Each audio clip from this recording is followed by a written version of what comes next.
Attention, poets at war. This is Sergeant Ollie reporting from the creative trenches with vital intelligence. Our literary brigade now assembles Tuesdays and Thursdays at 2030 hours. That's 8:30 p.m. with additional reconnaissance missions bi-weekly on Wednesdays at the same time. Report to joshuadavidling.com/brood to enlist. Tonight's dispatch features creators Kerry Credeur, Daniel Reed, and Aaron Reed, who engage the enemy on multiple fronts, from modular storytelling tactics to balancing cottagecore narratives with full-scale action. But first, we mark a momentous milestone, our 100th General's Report on Divine Predestination and Artistic Duty. Let's get to that now. This is another Poets at War General Report. And here's your General, Joshua David Ling. Good luck. Hey everybody, welcome to the General's Report. What's going on? I am getting ready to start my first new style Poets at War broadcast, not even a broadcast, recording session. I'm doing this 2.5 times a week. One of them is bi-weekly on Wednesdays at 8:30.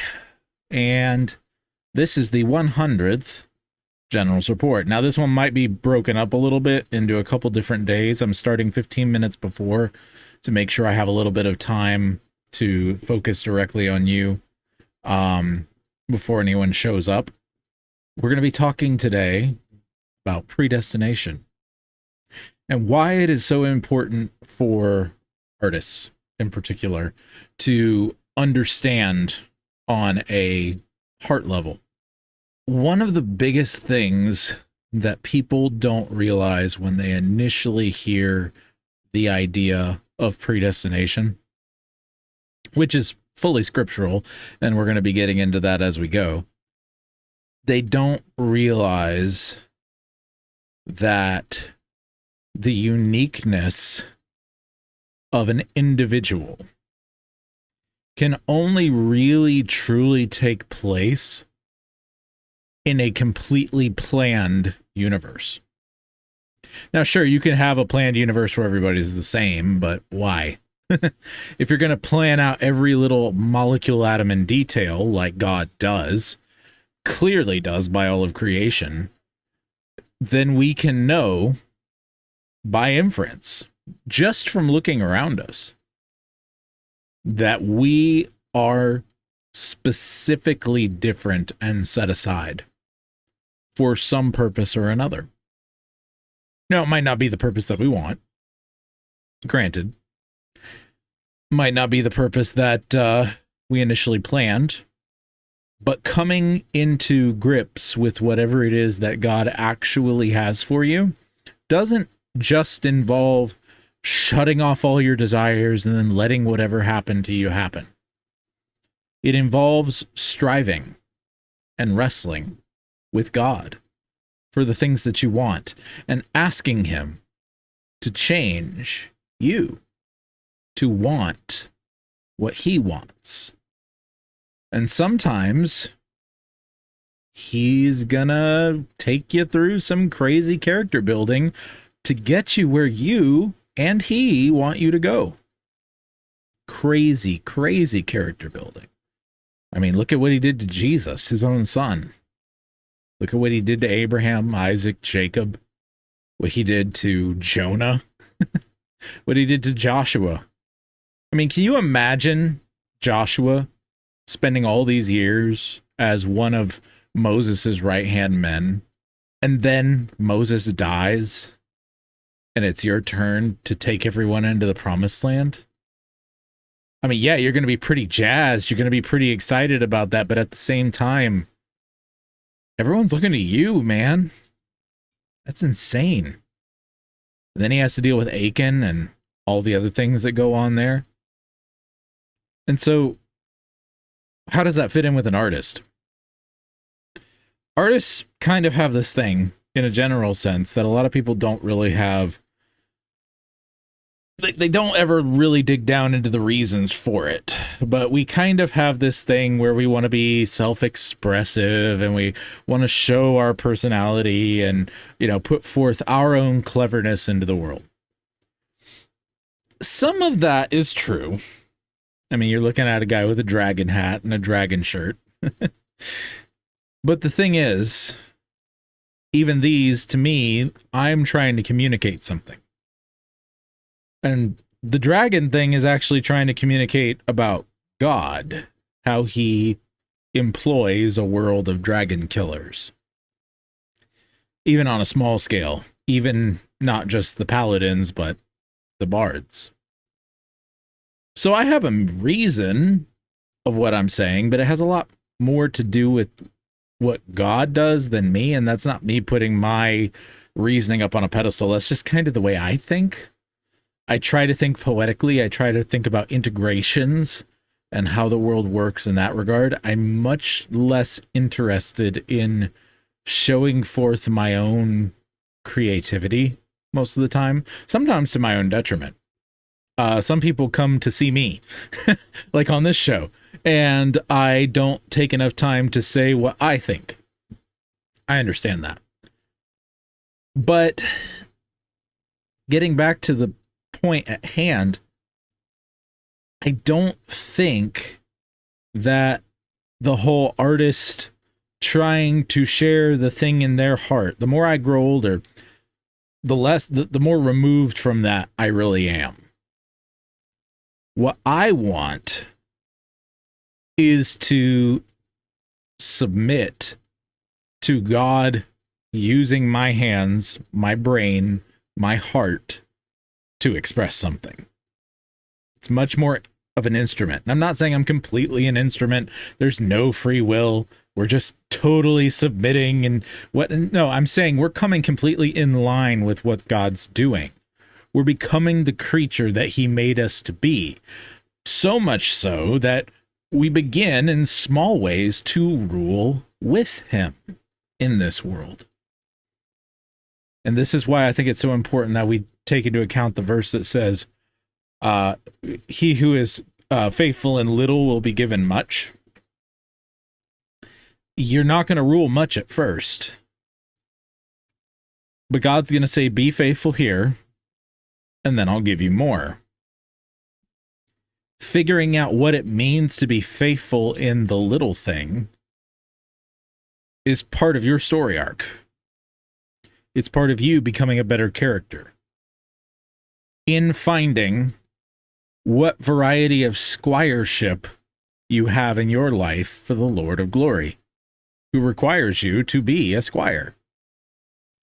So, before you can be a bard, before you can be a paladin, obviously there's toilet scrubbing, there's retail, there's all kinds of other work that is out there. But the fact is, all of it, every single humiliation you may go through, is to build character in you. Now, I'm going to be getting on here in a few minutes, and I'm going to have to edit this and break it up, so I'm not sure exactly how this is all going to go. But figure I might as well read a little bit of Romans before we get started with, the big picture recording here. So let me get to Romans 9 and read some of this. We're going to read Romans 9 and 10 during the course of this, and I'm just going to talk about these things as we go. Romans 9, this is Paul speaking. I am telling the truth in Christ. I am not lying. My conscience testifies with me that the Holy Spirit that I have, in the Holy Spirit, that I have great sorrow and unceasing grief in my heart. For I could wish that I myself were accursed, separated from Christ for the sake of the brethren, my kinsmen according to the flesh, who are Israelites, to whom belongs the adoption as sons, and the glory and the covenants, and the giving of the law, and the temple service, and the promises, whose are the fathers, and from whom is the Christ according to the flesh, who is over all, God blessed forever. Amen. But it is not as though the word of God has failed. That's what Paul's getting at. He's saying, I would rather jump in your shoes, people who are scrubbing toilets and working retail jobs and The first century version of that, which is far worse, by the way. I won't even go into that. But it is not as though the word of God has failed. It's not as though the word of God has failed. For they are not all Israel who are descended from Israel. So the Israelites who are not submitting to God, not all of them are from Israel. Okay. Nor are they all children because they are Abraham's descendants. You're not automatically in. Okay. All right. But through Isaac, your descendants will be named. Who's Isaac? The child of the promise, the one that God gave to a barren man. It's nothing that you can do. It's nothing that God gave you. It's nothing that you gave yourself. It's everything that God gave you. That is, it is not the children of the flesh who are children of God, but the children of the promise are regarded as descendants. For this is the word of promise.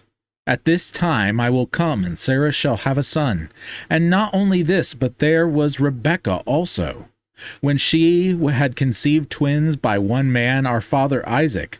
For though the twins were not yet born, and had not done anything good or bad, so that God's purpose, according to his choice, would stand, not because of works, but because of him who calls, it was said to her, the older will serve the younger. Just as it is written, Jacob I loved, but Esau I hated. This is where Paul really cooks right here. What shall we say then? There is no injustice with God, is there? May it never be.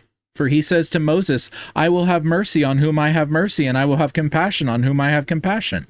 So then it does not depend on the man who wills or the man who runs, but on God who has mercy. For the scripture says to Pharaoh, for this very purpose I raised you up, to demonstrate my power in you, and that my name might be proclaimed throughout the whole earth. So then he has mercy on whom he desires, and he hardens whom he desires. You will say to me, why does he still find fault? For who resists his will? On the contrary, who are you, O man, who answers back to God? The thing molded will not say to the molder, why did you make me like this, will it? Or does not the potter have right over the clay, to make from the same lump one vessel for honorable use and another for common use, or dishonorable use? What if God, altogether willing to demonstrate his wrath and to make his power known, endured with much patience the vessels of wrath prepared for destruction? And he did so to make known the riches of his glory upon vessels of mercy, which he prepared beforehand for glory, even us, the one who's reading it, whom he also called, not from among Jews only, but from among Gentiles. As he says in Hosea, I will call those who were not my people,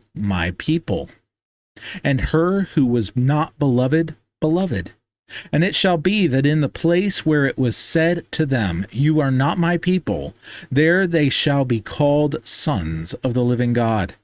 Isaiah cries out concerning Israel, though the number of the sons of Israel be like the sand of the sea, it is the remnant that will be saved. For the Lord will execute his word on the earth thoroughly and quickly.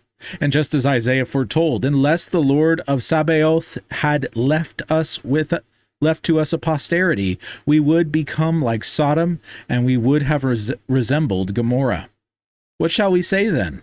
The Gentiles who did not pursue righteousness attained righteousness, even the righteousness which is by faith. But Israel, pursuing a law of righteousness, did not arrive at that law. Why? Because they did not pursue it by faith, but as though it were by works. They stumbled over the stumbling stone, just as it is written, behold, I lay a stone in Zion, a stone of stumbling and a rock of offense, and he who believes in him will not be disappointed. We finished Romans 9. I'm going to move into Romans 10. A lot of people will hear Romans 9, and they'll immediately kind of shut down and throw up their hands and say, well, what's the point? If everything's in God's hands, that means nothing's in my hands. Right. but God is better than we are. But there's a lot more to it. So let's get into it a little bit. What does Paul say to people who are legitimately worried about everything he talked about in Romans 9? Brethren, my heart's desire and my prayer to God for them, meaning the Jews who are not accepting Christ, is for their salvation. For I testify about them that they have a zeal for God, but not in accordance with knowledge. For not knowing about God's righteousness and seeking to establish their own, they did not subject themselves to the righteousness of God. For Christ is the end of the law for righteousness to everyone who believes. For Moses writes that the man who practices the righteousness which is based on law shall live by that righteousness. But the righteousness based on faith speaks as follows: Do not say in your heart, who will ascend into heaven, that is, to bring Christ down, or who will descend into the abyss, that is, to bring Christ up from the dead. Hell, heaven. But what does it say? The word is near you, in your mouth and in your heart. Word. The Bible. I think it's clear that that's the word it's talking about. The word is near you and in your mouth and in your heart. That is the word of faith which we are preaching. That if you confess with your mouth Jesus as Lord and believe in your heart that God raised him from the dead, you will be saved. For with the heart a person believes, resulting in righteousness, and with the mouth he confesses, resulting in salvation. For the Scripture says, whoever believes in him will not be disappointed. For there is no distinction between Jew and Greek, for the same Lord is Lord of all, abounding in riches for all who call on him. For whoever will call on the name of the Lord will be saved. How then will they call on him in whom they have not believed? How will they believe in him whom they have not heard? And how will they hear without a preacher? How will they preach unless they are sent? Just as it is written, how beautiful are the feet of those who bring the good news of good things, However, they did not all heed the good news. For Isaiah says, Lord, who has believed our report? So faith comes from hearing, and hearing by the word of Christ. But I say, surely they have never heard, have they? Indeed, they have. Their voice has gone out into all the earth, and their words to the ends of the world. But I say, surely Israel did not know, did they? First Moses says, I will make you jealous by that which is not a nation. By a nation without understanding will I anger you. And Isaiah is very bold and says, I was found by those who did not seek me. I became manifest to those who did not ask for me. But as for Israel, he says, all the day long I have stretched out my hand to a disobedient and obstinate people. Now, I challenge you to go and read Romans 11. Get through to the end of that. Paul is laying out here in chapter 9 the sovereignty of God, and in chapter 10 the responsibility of man. Our responsibility is to respond to what God has said. God knows exactly how you're going to respond because he made you. He doesn't just know, he created you with that response in mind. He's already played your entire life through your worldview, which he put into you. Not just your worldview for the majority of your life or ultimately what it ends up being, but every single moment you failed is to drive you closer to him or further away from him. That's everyone. And I have no problem saying that because Paul says it incredibly clearly. So what does this have to do with storytelling? I know that every single thing that I do to my characters changes them. I'm aware of that every single second. And yes, there is a certain amount of bending I can do to my characters, but it is a cardinal sin of storytelling akin to writing sloppy sentences and terrible dialogue that just breaks the world to break a character. God will not break you. God does not break characters. He can break you in regard to, breaking you down, like Luke Skywalker was broken down when Uncle Owen and Aunt Beru were killed. He can break you down for various purposes, but they're all for his glory. He can throw a villain into a fiery lake. And it's all for his glory.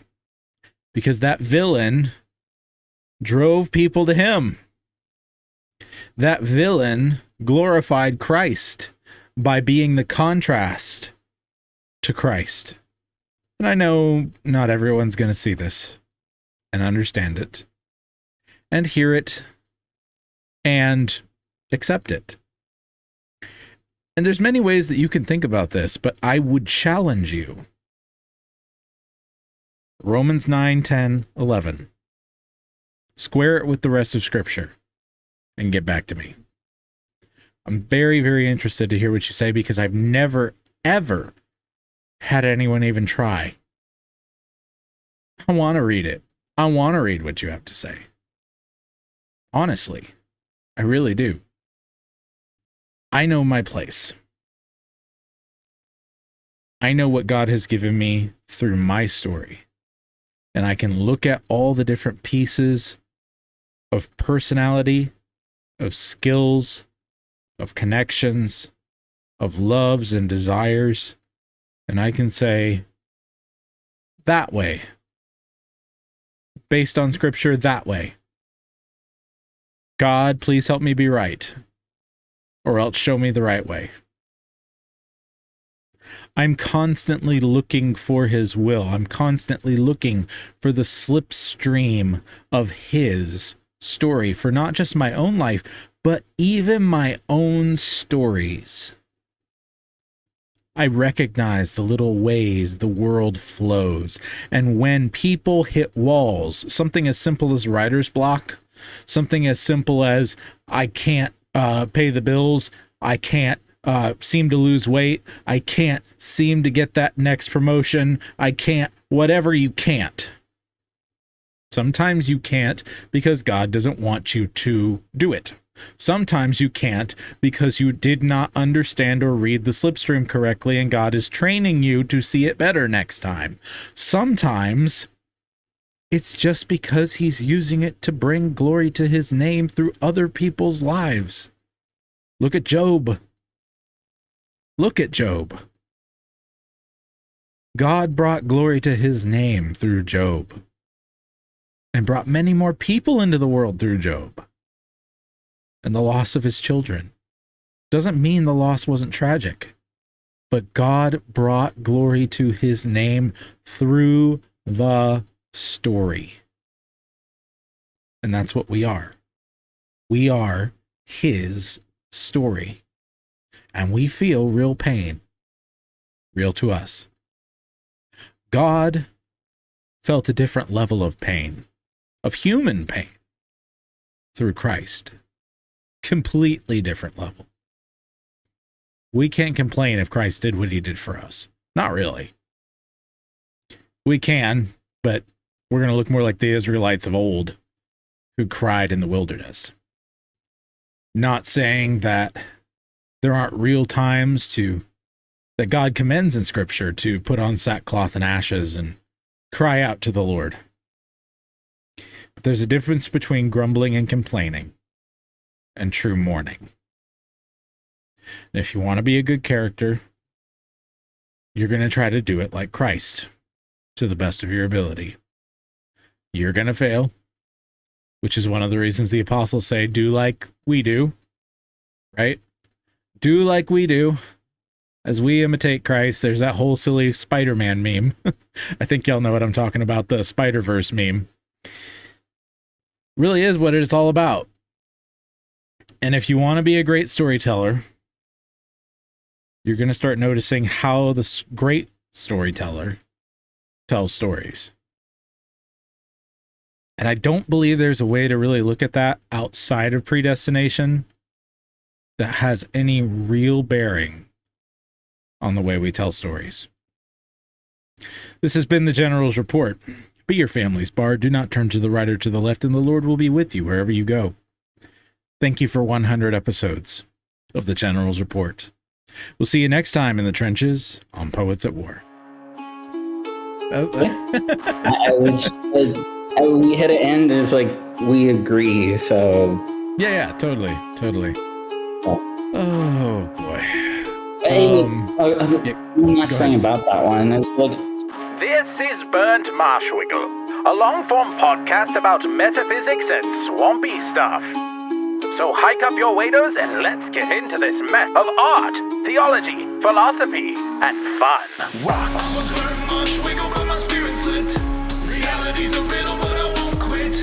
Imagine the real, I choose what I feel. Narnia in my heart, that's the realest deal. Mandolin melodies trying to numb my mind, but I'm designed to find the divine behind. Your black kingdom, that's a pretty. But we don't How want we to see doing? that. Do what? So this is the Poets at War. I had turned on my camera on accident. I said, "Oh, I don't want to see that."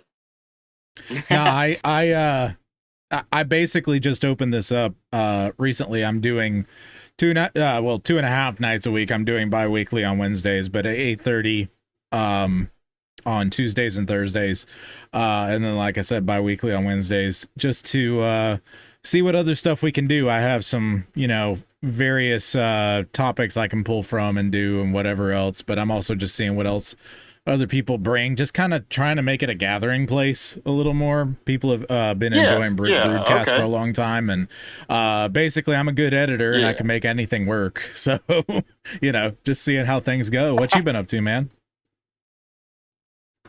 Nothing much right now. I just cooked just a basic Alfredo for me and my wife. Nice. Dealing with some other issues at the house that you can edit this out, but my toilet's clogged, so I can't get it unclogged. Yeah, I gotcha. I don't know that's what no to do. fun. That is no fun. Yeah,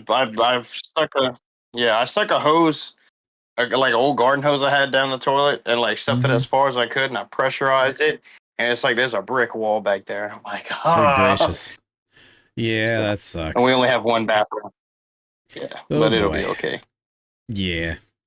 Yeah. I don't know. Have you ever seen on social media or anywhere a guy goes by Stale Cracker in Louisiana? Absolutely. I follow Stale Cracker.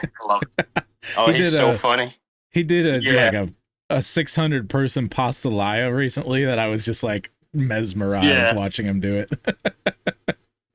Yeah, they serve pastelaya every time they hit. We have our I'm sure you've heard of this. Crud.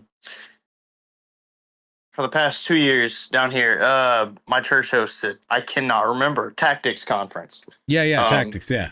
And they serve pastelaya down here for that event every time. It's so easy to make jambalaya or pastelaya for like a lot of people. It's cheap.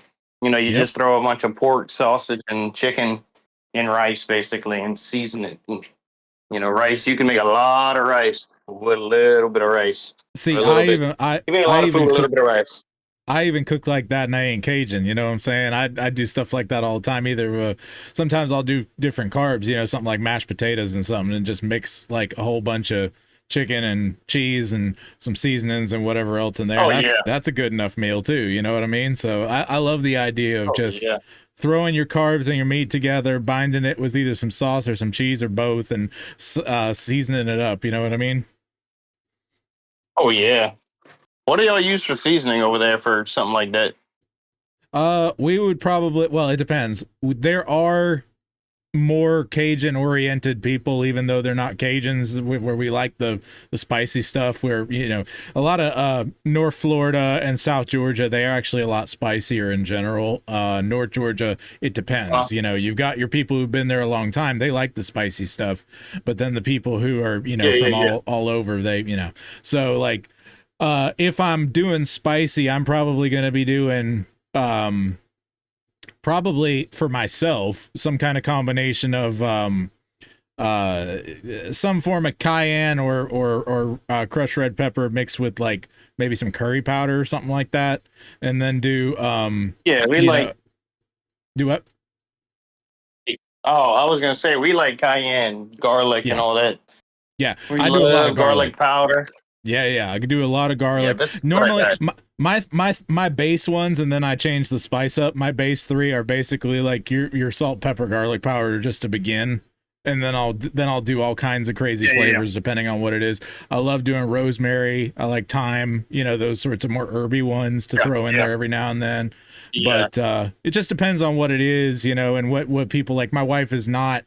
She loves spice. And she loves like things that pack a punch, but she does not like the herby flavors or the like, you know, I love your curry powders and things like that. She doesn't like any of that. So I got to keep those out for her, you know? So. Yeah, my wife loves herb seasoning. Her favorite seasoning, it's Atkins. But I don't know if you've ever heard of it. I've never heard of it until I met her. But they do like garlic. So she got a garlic and herb, and she's got a rosemary and herb seasoning. Nice. But what they do is they make that. So what I have in my stash, I've got 2 full things of chili powder. I have a homemade fajita mix that is incredibly good. I don't even remember what's all mixed in it, but every time I make Mexican food, I use it. And people that's another one she hates that I love got using for like Mexican and stuff is cumin. I love cumin. Cumin? Yep. Cumin? Is it cumin? I say both. It just depends on the situation. I say cumin. I've heard cumin. I've heard all kinds of other things out there. Some that will get me banned on YouTube. But you know, it's a good one. I've always joked it is the body odor, the BO smell, spice. You know what I mean? It gives it that kind of body. Do what? Yeah. I got nutmeg. Yeah, I'm just looking. I have nutmeg, curry. I have chives. Yeah, we got a lot of the same more stuff. Nutmeg. Red pepper, paprika, thyme. The big difference I've found between where y'all are and where we are is we tend to, regardless of heat levels, even with the people who do high heat, whatever, our big thing is we rely heavily on salt and butter flavor, even over like spices and stuff, right? We will spice things up. That's how a lot of places are. Yeah. I've met a lot. Like whenever I went to, like in North Texas, Oklahoma, like my wife, they love that that salty, buttery flavor. Yep. You know, they put so much butter in all their stuff, and I'm like, ooh, butter and potatoes is what they eat a lot. Yep. Oh, I have some gumbo filet as well, which is sassafras. Or Very I think nice. so. Yeah. Yeah. So apparently it got banned apparently or something like that a while back. Yeah, they get weird about it, but it's so funny. The testing on that, I looked into it. They gave a rat like 800 times like what would be considered a normal dose for the weight of the rat, and it gave it cancer. And they're like, "Oh, it's cancerous." But then if you eat too many apples, you can die. So why not ban apples? Right. You know? Right. Exactly. It's ridiculous. Yeah, people freak out about all kinds of stuff. But and of course, I got some Slap You Mama. Yep, that's good stuff. I don't know how it's pronounced, but I like Tony Chachere's. I get that blend every now and then. Yep. So he's good stuff. I'm good friends with his nephew. Oh, nice. Very cool. I used to work with his nephew. Yeah, well, his nephew's in his like. Well, I say I'm good friends because I used to work a blue collar job. Well, I still work a blue collar job, but I used to work with a bunch of 50-year-old men. So Yeah. all my old work friends are like over twice my age, some 3 times my age. Like my buddy Kevin Shashery, he is I think like 62, but I call him my buddy. You know. Yeah. I'm Is that just how they pronounce I'm it? friends with a Shashery? lot of- Yeah, some people say Sashery, but it's kind of hard to say Shashery. Yeah. Just like Worcestershire or Right. Worcestershire, however people pronounce it. You know, Well, people with the pronounce it all southern kind of crazy. accents, nobody ever gets my last name right. They always think I'm saying Lane, Lane, or Lynn, or Lang, Lang, which technically my name is related to Lang, but it's the German name Ling, which is a combination of Link, like link in a chain, and Long, Lang. They pronounce it Long in Germany. And so it's like the two put together, it's like long chain. Basically, it was the name of a family of slaves that you can trust, like they can be on a long chain. That was like the idea. Yeah. Oh, So yeah. okay. Didn't know that. Yep. Yeah, my last name. You might be fascinated by my last name. So Probably my will. last name is from the word Credo. So like believe. So you have Credo, but my last name is Credeur, or in the French pronunciation, Credeur. But my last name means believer. So you got Credo that turns into Credeur, meaning believer. So Nice. that's what my last name. Yeah. Yeah, that's a cool one. Yeah. Oh yeah. So I've kind of it's a Christian last name. I've kind of reclaimed our last name, and I tell I preach to my kids at night sometimes based on their name. I say, you know, basically talk about their meaning, and I say, I named you this, you know, going through their first, their middle name, whatever, and then when I get to the last one, I say, and God named you Ling because you're one in a long chain of believers, which is true. Yeah. And so I say long chain for that reason, you know. So but yeah, it's and your first name, you know. Your first name is pretty your first name is pretty obvious, so it's Christ's name with the Old Testament, you know, frill to it. Yeshua. Yep. Yeah. My Oh, sorry, continue. No, you go ahead, man. So my middle name is Joseph. So obviously Joseph, but my middle name is it's been passed down for I don't even remember how many generations. So the firstborn son of the firstborn son is their middle name is Joseph. So my dad's middle name is Joseph. My grandpa, my great grandpa, my great like going up to I don't even know how many generations. So we've got a generational middle name, and then my first name, Kerry, is actually named after a Viking from I don't know if you've ever read it. Oh, hey Daniel. What up, Daniel? Hey, what y'all up to? We're talking names and stuff. He was just going on his name and middle name and stuff a little bit. I'll let him finish on what he's talking about, but we're just talking names and meanings and stuff like that at the moment. No problem. Good to hear from you. Sorry. So yeah, my first name is named after a Viking from an old Icelandic book called Njál Saga. I don't know if y'all are familiar with it. I am. Yeah, it is a great book. Very interesting. Have you read it or you just heard of it? Do what? Yeah. Have you read it or you just know about it? Oh, I haven't read it. I haven't read any translations or anything, but I know of its existence and I know some of the stories in it. Let's put it that way. Off the top of my head, I can't think of any just immediately, but I know I've looked into it. So yeah, you should definitely read it. Yeah, it is a great book. It's true to a sense because it's been passed down orally. Right. I think it was passed down for like 500 years before written down. So obviously there are some truths to it. Oh yeah. I mean, the book does have magic, but when you look into the actual magic of the book, it seems like more like demonic magic, like magic, like of course, actual magic. Yeah. So, I would definitely recommend anybody read the book.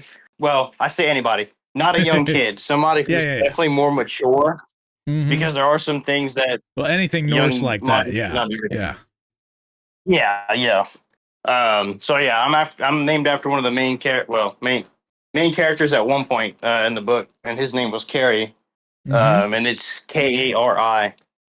So my mom wanted to name me Kerry, and my dad was like, "Well, if we're naming him Kerry, he's going to be named after the Viking from this awesome Icelandic book."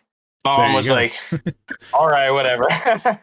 So that's cool. Yeah. That's I'm gonna mute myself real quick. I'm bringing my wife her food. So okay, no problem. I'll catch up with Daniel while you're doing that. So what's been up, man? Oh no, I've been in the pool or lifting weights or at my martial arts class for the last couple of days. Yeah. Has it been good? And yes, it's been good. Very, very good. It's just a good way to go outside, socialize, and get very sore and feel healthier. Like I feel like my hips opening up a lot more. Finally. So that's been really good, and my mind's a lot clearer, so I can kind of visualize what I want to write in the Maiden's Child a lot easier now. So yeah, just good stuff. I've been needing to do this for a while. I have the week pretty much off because the clinics close between the end of summer and the start of the school year, so I'm just getting a full week of R&R and kicking my own butt and stuff. So yeah, I hear that. It's been getting some good sleep then too. Yeah. Oh yeah. Last night I was dead as a rock. I think I woke up to the sleep paralysis episode at one point, but I was just too tired. I was like, just do better. Like I remember looking at the ghoul at the end of my bed. It looked like Vecna from Stranger Things. I was like, do better. Come on, man. And I fell right back asleep. My grandparents would do the whole like silent gen thing of they'd put mouse traps on the walls and put a little sign that says please press button to call for the manager if you find anything out of sorts. I need that. That's amazing. That is amazing. And it was also like a security thing. They put it near the, like above the areas where you would normally find like a light switch, or above a light switch enough to where someone's not going to accidentally hit it. But if someone's searching around in the dark, they might, you know. Oh man. I always thought that was really funny. Great. It's got a Looney Tunes humor, you know? Oh yeah, I love that. Kind of makes me think of I found out something cool about Looney Tunes. You want to hear about this? Sure. Yeah, there was a in real life back in the, I want to say 20s or 30s. I'd have to look this up, but there was a horny toad lizard that was buried as part of a time capsule for like 30 years or something like that. Actually, it must have been further back. It must have been like 1900 or something. And they opened it up 30 years later. And supposedly the whole story is that the lizard survived in hibernation and became like a town celebrity in this small town in Texas. Well, okay, so sorry, run through those details, kind of give me the bullet points as you go. Small town in Texas, 1900 roughly. You've got this horny toad lizard. Okay. They bury it along with a time capsule.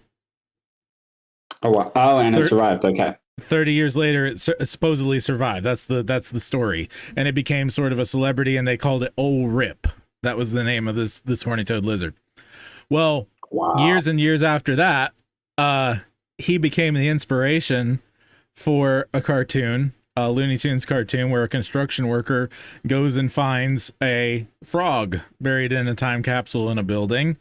And you know him as Michigan J. Frog. You know, hello, my baby. Hello, my honey. That Looney Tunes character. Okay, yeah. You know what I'm talking about? I know the song. Okay, what was the Looney Tune? Michigan J. Frog. He's only in one. If you look up Michigan J. Frog, he's only in one, but he was the mascot for Warner Brothers TV for a long time. You'll recognize him when you see him. Yeah, but I'm looking at a picture of him now. Yeah.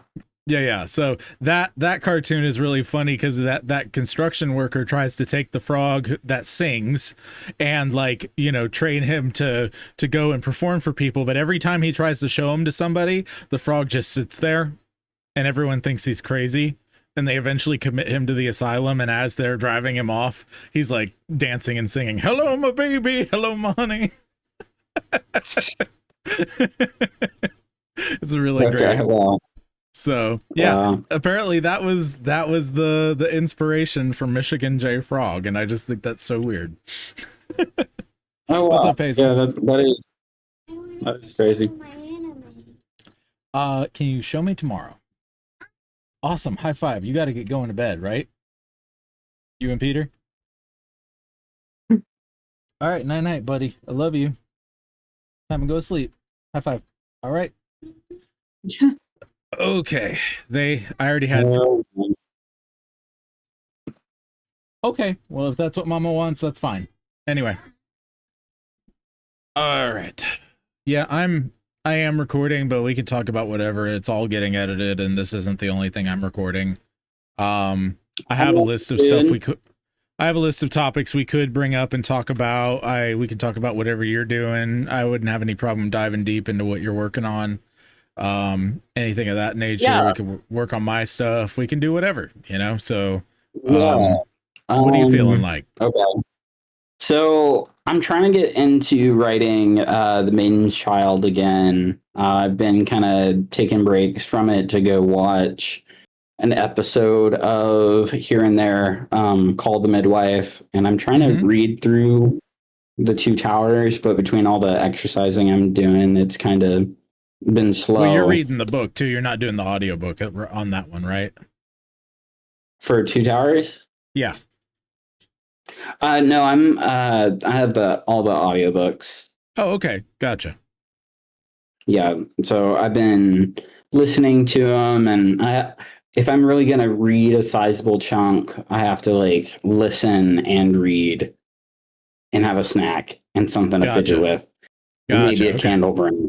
If you're going to let it actually get inside you. Yeah, I understand. Yeah. But once it's there forever. So I just got through Helm's Deep. There. That was cool seeing that different, it's very similar in a lot of ways, but there is just all these little details and different characters that died that got these big send-offs. And there weren't any elves there. That was one of the biggest differences. Oh yeah. And now that you say that, that Legolas was the only one. Yep. Yeah. That's cool. Yeah. No, it was interesting. Well, anyway, so I'm going through the stuff Aaron has written for The Maiden's Child, and it's good, and I don't want to delete anything. It's just overwhelming. Yes. Trying to get through it all. There's too much on the front end before we even get to our main character. So I know a good amount of this has to go on the chopping room, on the, cutting room floor. Cutting room floor. Cutting room floor. Cutting room floor. It's just a matter of what needs to go, and there's no need to have 6 different chapters to get this done. It just needs synthesized, I think. But I'm gonna go through here, I think, and label each chapter that he's written. And whenever each of his chapters are 4,000 pages long. I said pages, but I mean words. 4,000 words long. Yeah. Well, you could, if they are actually too big, you can break them up into further chunks and do like 1A, 1B, 1C, stuff like that. And then one of the things you could do for the sake of your chopping room floor analogy is you could actually take everything, if he doesn't already have it in a chronological order, you could actually take everything and put it in chronological order so that you can pick and choose easily what part of the story you want to jump to next. Right? Right. Because everything in this opening... Yeah, everything in this opening sequence works as the establishing opening chapter. Like, our prologue is our main antagonist and his brother arguing about the strategy, and I need to go in there and edit that. Oh my, there is so much to edit.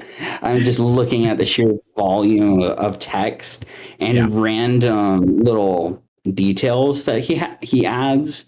Like these massive monologues about world building that won't that no one's going to connect with. No one has any reason to say, oh, I appreciate what you said there because it relates back to this thing. Right. Because there is no prior established knowledge. Like, we have to give them the foundation. Another tool that would really help with that, when you're working through organizing all these scenes, because that's really what they are for him. They might be chapters, but basically if you break them into scenes and then you break them, further down, like I said, like 1A, 1B, 1C, whatever it is, and then in chronological order, you can then highlight the sections that you want to change into footnotes instead of actually part of the text, either highlight or italicize, so that those become functional footnotes for your editing process. You see what I'm saying? And your world building, and so there is still in line with everything else. But because I know scene 1 is Carlos and his brother Solkarian arguing in kind of like their war room situation, and they have these fundamental different ways of resolving their desire to take over Karatua. Right. And Peter, if you're not cleaning up, you need to go to bed. I'll need to reread this to see what he's trying to get at, because it's just so much. It's so overwhelming. Yeah. I hear that. Yeah, it's so overwhelming. But I have the two brothers arguing, and I want that to kind of be emblematic of mine and Aaron's thing, our dynamic a little bit, but on like this weird, like dark flip. Yeah, it's you guys turned up to 11, negative 11, turned down to negative 11, right? Like, yeah, more or less. Like, they're trying to argue about the most efficient way to kill this guy, and like arguing strategy and that kind of a thing, and then slip in some detail that's pertinent and dramatic at the end. That's a good send-off note. And then we open up with King Adarian acting as a sheriff in his town. He finds a spy, interrogates him. The spy unveils, "We've found you. We know who you are. Your time is running short." And then super dramatic duel. He kills the spy, and then cut in the middle of the chapter to his wife in this cozy cottage core thing where she's just like taking care of her shop, and shows this other side of the world, and it establishes, oh, so this isn't just like a macho, uber masculine story. It's cottage core meets epic fantasy. Yeah. And it's meant to appeal to a broad audience. You know, there are women who love the fantasy genre, and then people just they like to lie and say that they like all the same things, and it's just not true. My sisters, true. However, some of the uber masculine stuff, especially in the Lord of the Rings, is so uber masculine that there's no machismo they're just men doing man things. Right. And that I find in my general experience is more appealing to men and women than just about anything else that's out there, you know. But that's when you're really hitting it properly, you know. So no, I get what you're saying, and I'm not knocking that at all. Like, I'd be hearkening back you're doing your thing. Yeah, there's a good half of my story that's devoted to that. It's just I want to like really like firmly establish. Okay, yes, we fight and we die and we sacrifice, but why? And then answer that why. Right. Really, I was going to mention one of my favorite sort of like cottage core within an epic fantasy. It's not really necessarily epic fantasy. It's more like epic adventure. But Stephen Lawhead has a series called the Bright Empire series. I still haven't finished it, but there's this story where they kind of break off our main character from his girlfriend, who are in modern day England. His girlfriend is a baker, modern day England, and she ends up getting through the time travel slash it's like a time and space travel functionality. It's not it's more like portals and less like time machine.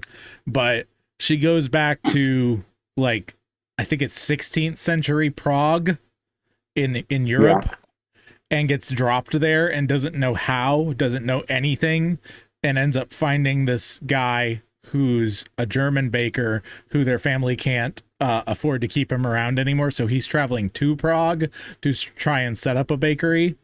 And the whole side story with her is she ends up inventing cinnamon rolls and finding coffee, and becomes like the first person to introduce coffee to that part of Europe. And so like she becomes an extremely successful businesswoman as a result. And he just gets to do what he loves, which is baking. And it's like the coziest, most awesome thing to just hear them. She's like trying to figure out where in the world can I get coffee beans. She sends like merchant people out everywhere trying to figure this out. No one's ever heard of it. And then one day, like this guy on a dock somewhere is like, he was supposed to give me lentils or whatever it was, and like he just gave me all these random green beans that I have no clue what they're for, and how am I ever gonna sell these? And she's like, I'll buy them all. Because it's green coffee, it's raw coffee, right? That's great. It's a great, super cozy story. Just I anecdotally wanted to tell you about it because one of my favorites. So. Yeah, that sounds great. What's that called again? That is the Bright Empires series by Stephen Lawhead. Nice. It is at its heart, if Indiana Jones, do you know what ley lines are? Yeah. Okay, so if Indiana Jones met like pseudoscience ley lines. Interesting. Yeah, so it's pretty fun. Yeah, it's pretty fun. Yeah, that does really cool. Yeah, I've enjoyed it. I've never fully finished it. I still have like 2.5 books to go or something like that. But everything I've read of it, I've really loved. So, yeah, I find that with a lot of those like cozy stories, I have trouble sitting through more than a little bit, because it's like, okay, but like, where's the action? Where's the violence? So I'm trying to kind of hit both angles. What draws you to write it then? What's up? What draws you to write it then? I'm saying because like I find the neither like the really action oriented and action heavy stories or the cozy cottage ones really hit all of the notes. Yeah. I've always felt like half of the story is missing. Like there's another side we're not getting. Yeah. Fair enough. And so it's just, I want to see what that other side of that is. Because like there's always a reason why we're fighting. And I think we get like just the action-y side of things. And if we're not careful. A lot of the stories I've ran into just end up being like, just go punch bad guy till he dead. Yeah. And I don't know. I wanted to approach it with a little bit more nuance. And I just see all these stories now where the female characters all basically have to be men. And They're it's girl like, bosses, yeah. Yeah, like we don't need a girl boss. We need more like something rooted in some biblical truth here. Right. Show, yeah, not like complementarianism or anything. Just I don't know. It's just you mean weird. not egalitarianism? Yeah, that. Not that, but I don't know. It's just weird. I find in all of like these feminist spaces that feminine beauty gets trampled on and totally like disrespected. Mothers are not valued and they're not looked at with any kind of respect for what they bring to the table. And it's just sad. It's just sad. Yeah. So no, I wanted to make something that kind of honored all of the women that raised us, and yeah. So okay, and wives too. But yeah, and wives, and sisters, women, and all that. Women, sisters, aunts. But yeah, no, all the. Oh man, like the Let first. me ask you. No, you go ahead. You go ahead, 'cause you got a thought. Go ahead. Oh, good. No, I'm just saying all 4 or 5 of these first chapters, they could work. Oh, my goodness. And the chicken coming in. Suddenly a black skeletal cubish beast jumped into the doorway. Freaking lots, he said. I guess you don't have your sword yet. And then prescient kick. Yes. Prescient kick. Harold shouted as he hit the strange beast in the face. I love Aaron so much. Like I would have never thought to put something like that in there, but that's like really what's going to bridge the gap of those two things for us. Of like, yeah, okay, you get the Maiden and her baby over here in the corner, and who comes to save her? A frickin' chicken. Yeah, absolutely. Screaming anime type attacks, but it works somehow. Yes, it works in the realm of ridiculousness and moving us toward, like we're having. It's not just ridiculousness. It's not just hanging a lampshade on it. It's saying like, it gives you a sense of I have no clue what's coming next. Right. Yeah. And that's what's nice about that. I was going to ask you, where are you at with Narnia? You mentioned Lord of the Rings. Where are you at with Narnia right now? Ooh, most of the way through Prince Caspian. Gotcha. What part are you at? Let me look at my. I can check Audible. And even after. Oh goodness! Don't need that copyright material on the podcast. It's all good. Chapter 12 of 15. So actually way more than halfway. What's the name of it? That chapter? Sorcery and Sudden Vengeance. Gotcha. Okay. Yep. I know where you're at. So there's a lot of good stuff upcoming for you. You're going to enjoy it. Caspian is the least favored among all the Narnia books. Because it's a very direct sequel, unlike all the others, and everything else is kind of its own thing, but it's very much enjoyable. And I'm definitely interested to see your thoughts on it. So, oh yeah. Well, I remember watching the movie in theaters, as a kid, and I had to like shoo my mom away from covering my eyes at the scene where they're trying to bring the witch back. You get Hunger and Thirst or whatever their names were. Right. The bird and the wolf person the hag and the thing. The hag and the werewolf, yeah. The hag and the werewolf. Is that coming? Oh, yes, you're right about there. Okay, good. I really want to see what that's like in the book, because that was actually... It's way better in the book. I had to like peel my mom's fingers away from my eyes because she was like, "Oh, that's too scary for you," and it's like, "No, it's not. That's cool." Yeah. No, that's a great great scene. There's a lot more dialogue in it in the book, and the dialogue is fantastic. It's honestly, that's some of Lewis's best dialogue from villains in the entire Chronicles, to be honest with you. But yeah, you're right there. Right on the edge of it. So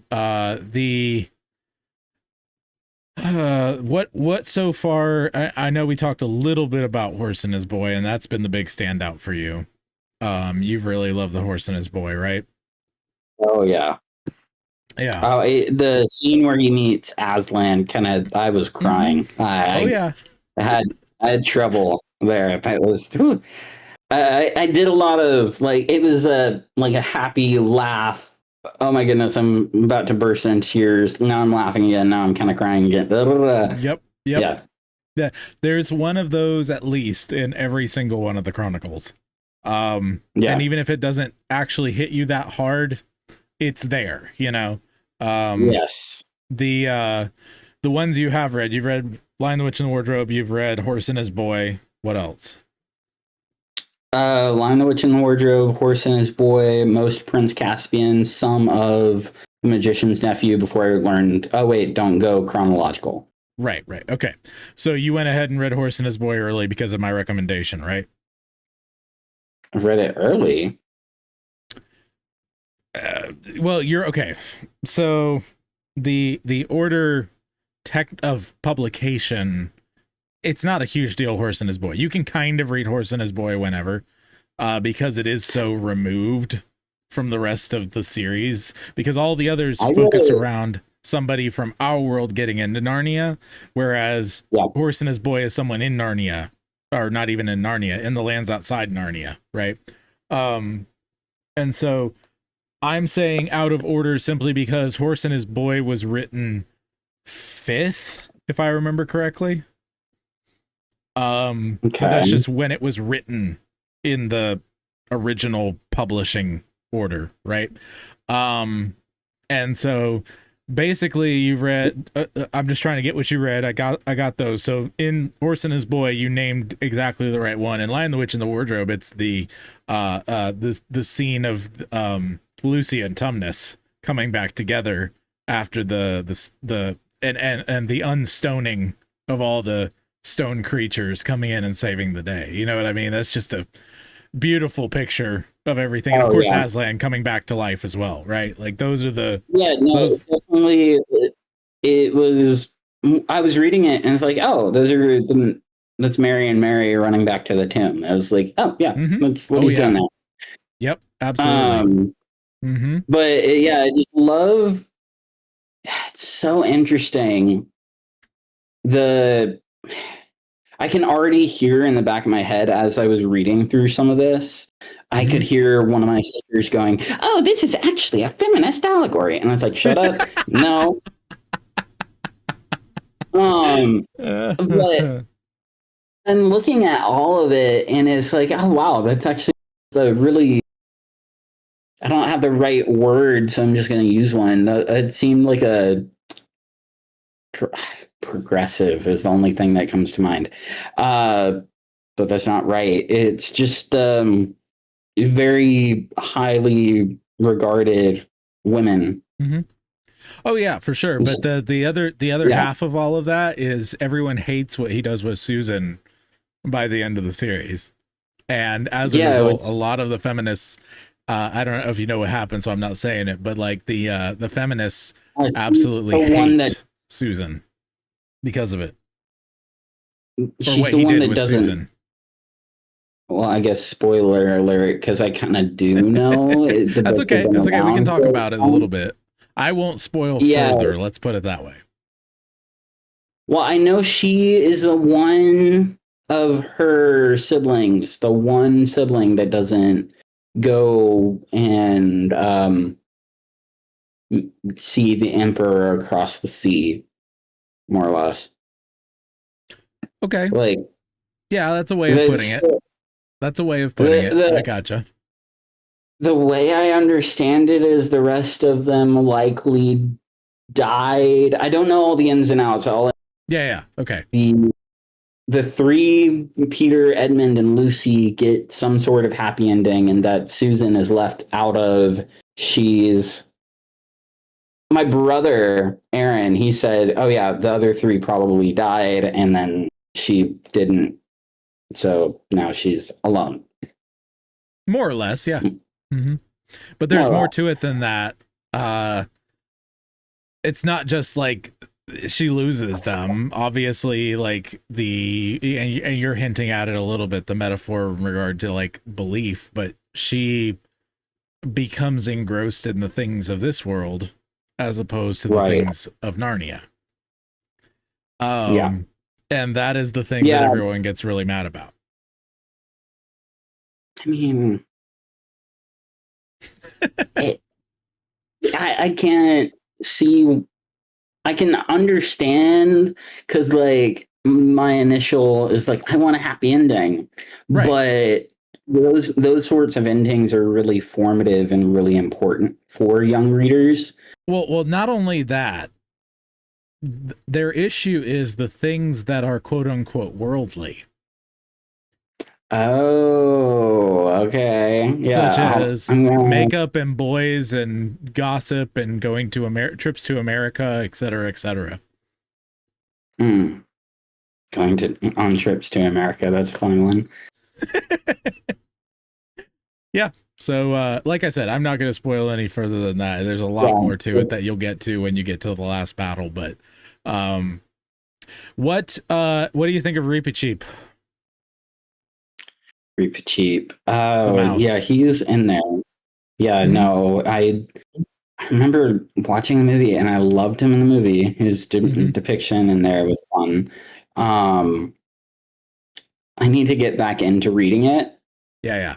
And get back with you on that one. I don't think he's done a lot to this point yet, but he does a good bit toward the end of Prince Caspian, and he does a lot more in the Voyage of the Dawn Treader. So. Yeah, no, I'm looking forward to that. He seems like he's a very fun character. He's hilarious, just running headlong into danger. But yeah. Dang. Yeah, no, Aaron's got so much. It's so much stuff in this dang chapter. I keep looking at stuff as we're talking. Mm-hmm. Oh, that's interesting. He's got a discussion here between Carlos and Solcarian, and he ends it with, like, they're kind of talking about different technological advancements. And Solcarian, I guess Solcarian is supposed to be more me. He's just blabbing on about asking him questions. Is like, are you sure this is right? Are you sure you have this information? We're wrong, they kill us. And then he says, and I hear they have these big iron snakes. And then Carlos, trains, like a wagon train, but 30 times as fast. And these big balloons that go up in the air, they are called blimps. Mm-hmm. So interesting. So we're setting up the. Oh, I was going to say, in helping you figure out ways to organize, one other thing you could do is to give each scene that you're breaking out a 1 through 10 level of importance to the plot. Right? Then you can sort them by, okay, what does it look like if I put just the 10s in there? What happens if I put the 9s and the 10s in there? And see what that looks like, right? Does that make sense? Yeah. So that way you can start kind of breaking it out and playing with it. And that's really the key right here is think of everything as modular, right? You know what modular means? Whenever you say that, I think board games. Board games, some board games are modular. The idea is that you have these modules. They're these little self-contained pieces of the story that you can connect and move around and think of it like a puzzle, right? You're breaking out the pieces of the jigsaw puzzle so that you can put it back together in a way that's different than it is now. Does that make sense? Yeah. No, I just know very distinct. Yes, I get what you're saying, and I can very distinctly visualize the 3 modules. It's just they're all so like rough around the edges now. 3? What? 3? 3 modules? 3 main like POVs. 3 main like. Okay, you're thinking still really, really big picture. I'm talking like every single scene that you have written and he has written, like pinned and cataloged and set up in such a way that you can be like, well, what happens if I move this one here and this one here and this one here? Obviously, some things aren't going to make sense. You're not going to be like jumping back to the beginning of the story after this necessarily, right? But the point is, you have all the scenes individually cut out essentially into their own sort of situation, right? Like on a little notepad or something. Like you name the scene and you give it a rating 1 through 10 to how important it is to the main plot, and you take anything that you think in that scene itself might be better as like a footnote or not in the story at all, right? Anything that's kind of superfluous, you just kind of italicize it, right?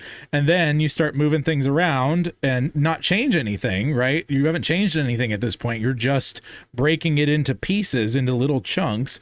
And then you can take all those chunks and you can go, okay, what happens to the story if we start here? And then we go to here. And then we, and then you can move them around, right? That's what I've been trying to say is you catalog everything in a non-fictional way, like each and every one of these things has a certain value, board game, right? Whatever. And so let's get all these together and then start compiling it and see what's the most compelling, right? Yes. Because then you can have all this world building and stuff that you're like, okay, and then you go through all the stuff that doesn't really matter but is cool, and you start going, I do want to put this in. Let's find a better way to do it. Okay, so that goes into one bin for look for a better way to do it. And then this one goes into, we're done with that. Chuck that. This would be good as a footnote, not as part of the main narrative, but as a footnote, right? That sort of a thing. And so you have these little bins that you can start going through all the superfluous stuff and decide what you want to do with it after you have a compelling narrative, right? So I have note cards, and once payday hits, I can get like a foam, like a board. I can visualize what it is. I can't think of what it's called. Like a whiteboard. No, like people put them on their wall. Like whiteboards can go on a wall. Like a vision board. A vision board. Vision board. Okay. Yeah. Like a foam or a cardboard vision board. And then yeah. Just grab the notepads or even sticky notes. I have some of those too. And just kind of write down each scene, like description briefly, like a header and then brief description, and then move things around that way. Yeah, I'll probably end up doing that. I do stuff like that all the time, but I'm so bad at not organizing things. And once you've got a compelling narrative for like the general direction of the story, you can dive into, okay, let's go to chapter 1 or chapter 5 or chapter 15, and let's just focus on that chapter and making it the best chapter or scene it can possibly be, right? Yeah. So that's how you do it. You start with the big, whatever, because that's how we think, you and I, big picture. And then you start narrowing in, right? Once you get a nice general skeleton, you start, okay, now I'm going to look at this vertebrae right here, and I'm going to make this the best vertebrae it can possibly be on this skeleton, and go from there. So. Yeah, no, that's definitely what we've been needing to do for the longest time. It's just... yeah. It's work. I mean, nothing Nothing that is worthwhile comes to fruition without hard work and sacrifice. You know, that's a paraphrase of Hans Christian Andersen quote that I can't remember the whole thing right now, but it's very much true. You know, one of the things that I'm hoping to do soon, I don't know who or when or how we're going to do this. I'd love to have some kind of democratic voting of some variety on this to really like seal the deal, but I would love to have something tentatively called the Crucible. I don't really like that name. It's okay. It kind of talks about what we're doing, but the idea is it's a broadcast episode, so to speak, but we're only dealing with one person's thing. Ooh. Yeah, and we're delving into their thing and their world, and I want it to be someone that, you know, each time we're like, no, we want to deal with that person, like as a group, like we want to help you. They accept, and they idea for the like front end of that. Say you have, how many of us would there even be? Say 10 people, maybe a maximum. Yeah, probably. Usually that's like the higher end of what we deal with, but yeah. Okay, maybe I'm trying to think of like names in a bowl, but then the longer your name is not on, the more time your name is put in some bowl. So that way you're like more likely to get a turn next time. That's a good way to do it. One of the other things that I was thinking is, well, maybe like if you reach a critical mass of a certain number, you know, you'll be chosen. But the idea is, I think what would be cool is the people who show up for Broodcast, we decide at the end of Broodcast who had the most compelling story perchance, or had the most like interesting thing that we want to work on. Everyone gets to vote on whatever rubric they want to say. It doesn't have to be the most interesting. It'd be, I just want to work on that one. Right. Okay. And then the Crucible could happen, you know, more toward the middle of the month or whatever you want to call it. Something like that. I don't know. Something like that. You got my like gamers mind going. Yep. The system of voting. What if someone for whatever reason chose to not vote that time, they could hold it onto it for the next time, so they would have 2 votes going towards the thing they want to on the potentially that's a good idea. I really have to sit down and work this all out. I want to work out with Alex, but that's a good idea, and I'm going to put that in the list of ideas. That way, so like someone who really, really wants a particular thing worked on can like save up for it. And then like tilt the scales in their favor. So you might have it kind of works out so you don't have rule of majority a little bit. Yeah, I think that, you know, there's ways to make sure that everyone gets, you know, dealt with and whatever else, and we want that, but we also want there to be, I think tying it to Broodcast in some way is a good idea, because then you're not just coming with a very vague idea. You're coming with something like that you care about and you put the work into. You know what I mean? Yeah. And everybody has for the most part, but I'm saying in the future, if we get more people and they're just kind of like, well, I want to do a story about a guy who does a thing and it saves the world, you know, like there's no Crucible happening there, you know? Right. Like give some positive reinforcement and give them a visual, like, scoreboard so they can see like, oh, mine's not doing too well. Why is that? And then talk and strategize. And then, I really like that. I really like because then it's not so much competitive, but it is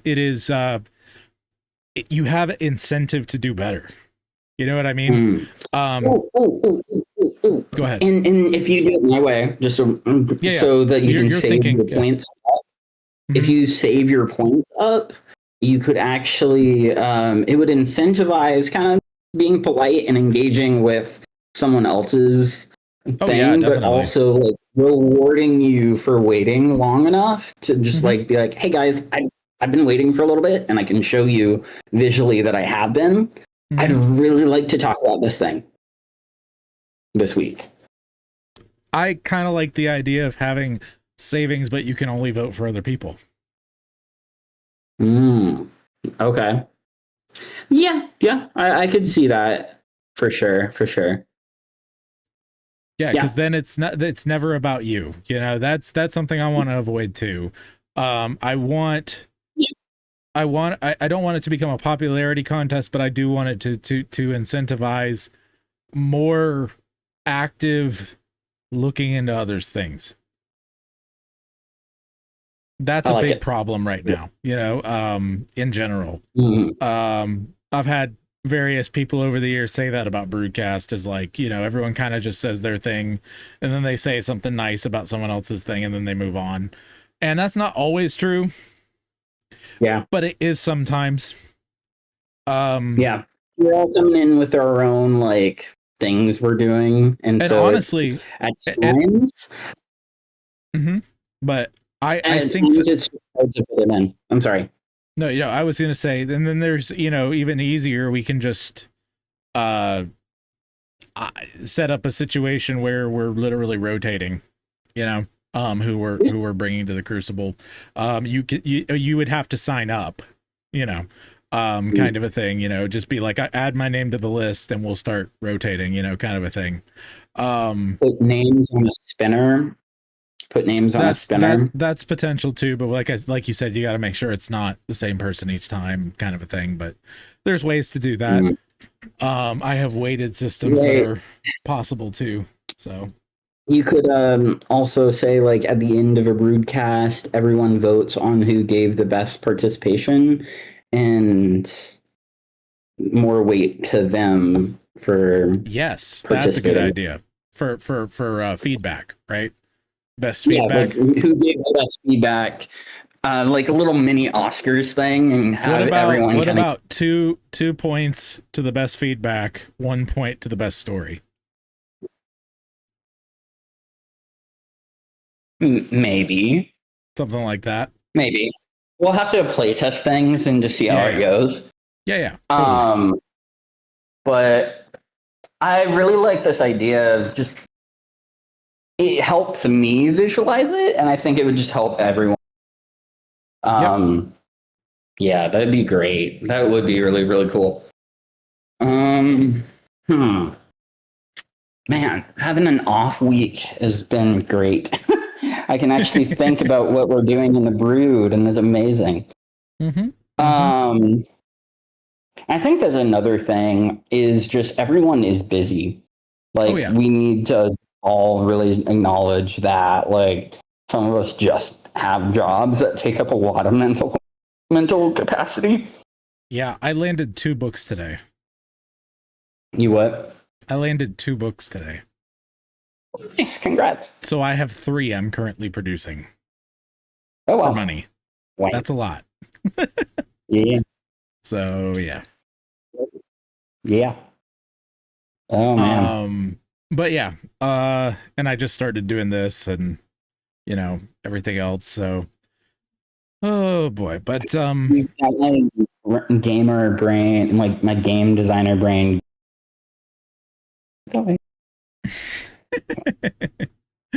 Oh boy. Well, let me see here. Trying to see what I got here as far as some of my other topics and things. I had some good ones that you might be interested in. Let's see here. Okay. Let's go. You're going to know these a little bit better, I think. Yeah, let's do...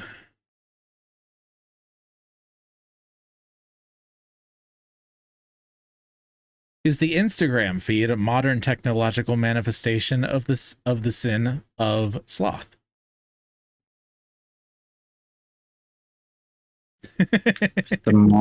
Is the modern okay? I'll put it in Southern for you. Is the Instagram feed the way we do sloth today? I hate that made so much more sense. Yeah, I would say so. Obviously the scroller feed, not just Instagram, but that's what it specifically came up with. Yeah, whenever I think of Instagram, I'm immediately thinking more of like the pride. Just, like, look at me. Right. That's thing. The stereotype. Right. Yeah. Yeah. But I guess it could also be, it would definitely also be, because like you're going out and like seeking a glory that doesn't really rightly belong to you. So it's a bunch of other things too. But like you're going and you're using it kind of in a very lazy. Well, are you thinking and the poster, or are you thinking the viewer? Oh, I was thinking the poster. See, the poster I don't have as much of an issue with, because you got, like, here's the difference.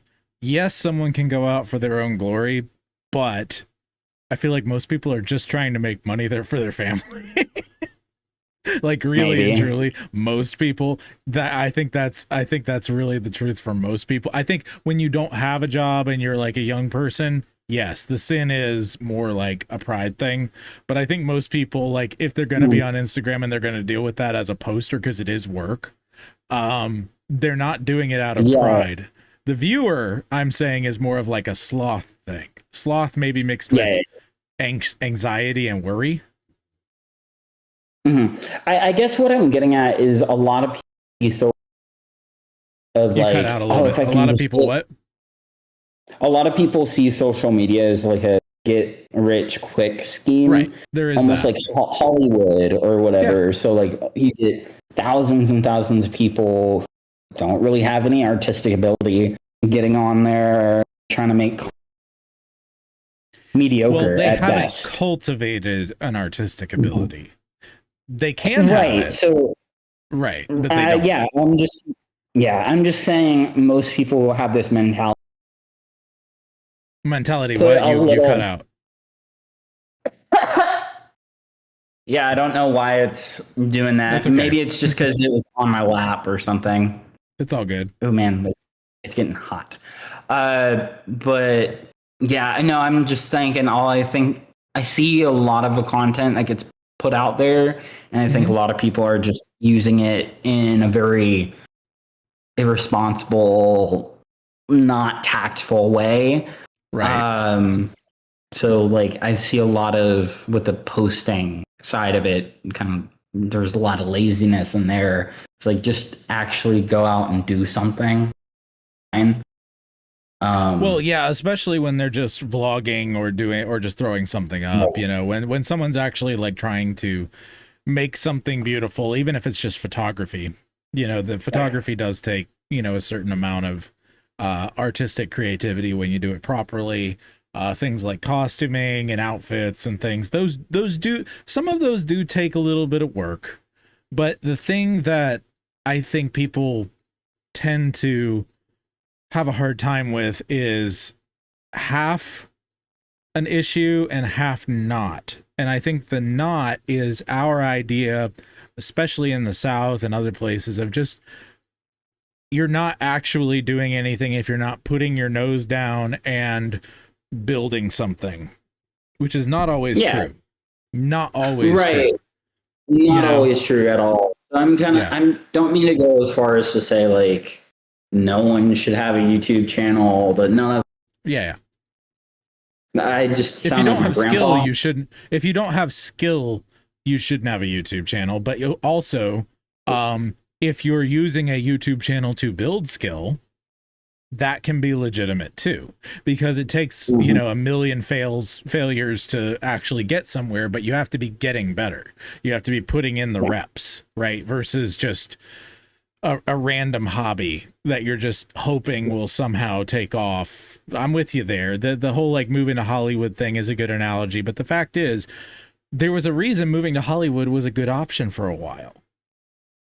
There are good things in being a movie star, but they take work, and a lot of people don't have the capacity to knuckle down and keep going.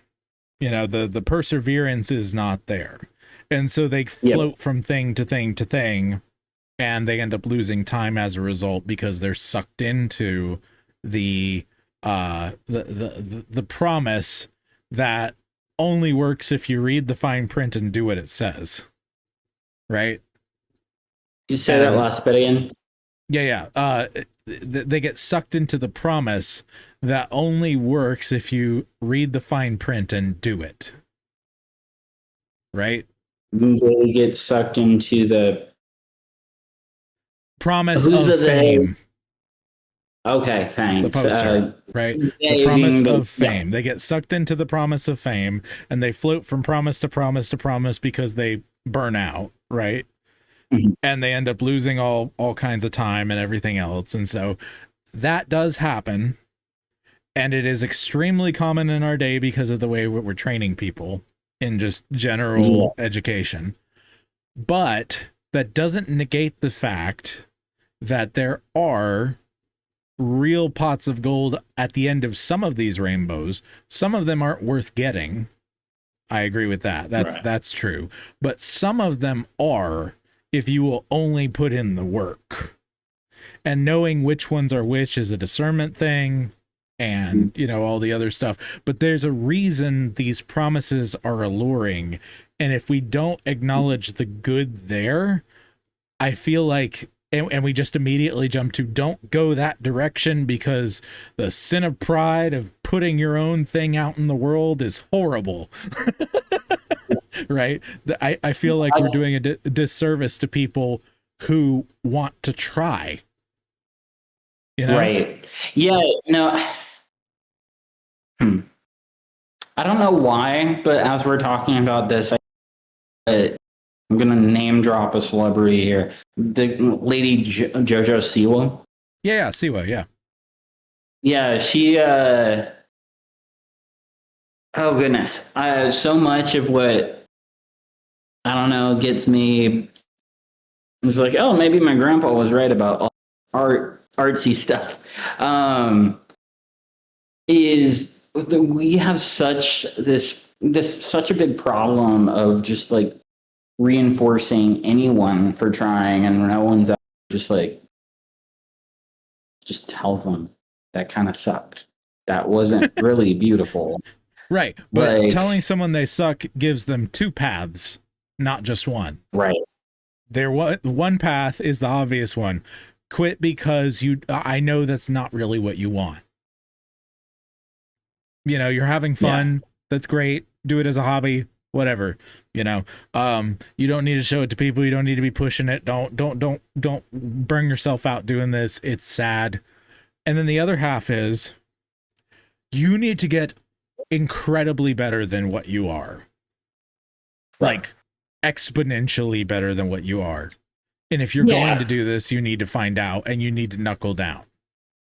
I feel like we don't even offer them the second option 90% of the time. Yeah. Yeah. Yeah. I agree. If you don't have anything more, that's okay. I mean, that was a fun topic. We hit an end. It's like we agree. So yeah, totally. Oh boy. One last thing about that one is like it's kind of hard to distinguish the different sins at times. They all just get so like kind of mixed together. Oh, sure. And they don't absolutely. They don't separate cleanly because if someone is prideful, they can be lazy because they're so good at this thing. Well, this is one of the things with AI. I'm finding more and more AI is a mirror for your own state. Which is why people are wondering. It just magnifies what you already are. Yeah, it's The Mask from the movie The Mask with Jim Carrey. Yes. Right? Yep. It just amplifies your personality and whatever it is you're already doing. This is why some people can use it well and why some people are literally getting it to tell them to kill themselves because they're already suicidal on some level. I'm not saying every single one. I'm not saying that there aren't anomalies and crazy, what do you call them? hallucinations, of the machine. That's clear. We have hallucinations of the machine. That's a real thing. But I think that people not taking responsibility for their own use of AI is a real problem. On both ends, the people who are the Luddites who would say never, ever, ever, ever, in a million years, but then they don't realize that they're actually using it to remove the backgrounds from their photos, or, just the little things that we use it for that aren't even a chatbot, right? And then the other side of the spectrum where people are not taking responsibility for it and just like using it to create their own porn, and all that other terrible crap. Yeah, on a lighter note, in that regard, my niece told me, "Oh, I wrote a book." I saw it and I was like, "It's Chat GPT." So I like encouraged her creativity, but I was like, "Hey, let's do this ourselves." Like, I don't have a problem with. I don't have a problem with. Yeah. I don't have a problem with starting with that. And then saying, okay, why is this bad? Right? And actually going through and using it as a teaching tool in reverse. I don't have a problem with that. I think that that's something that is far more valuable than people realize, but it's not the way most education works. We don't do a lot of critical thinking of revision in school at all. And I think that revision, not just of like literary work, but even like math, you can go to a math problem, right? And go, okay, is there a better, more efficient way to do this problem? Like some of the higher math, right? And you can go back and try different ways to solve the problem, to learn different systems. We don't even think like that in modern education. We don't think in terms of reverse engineering anything.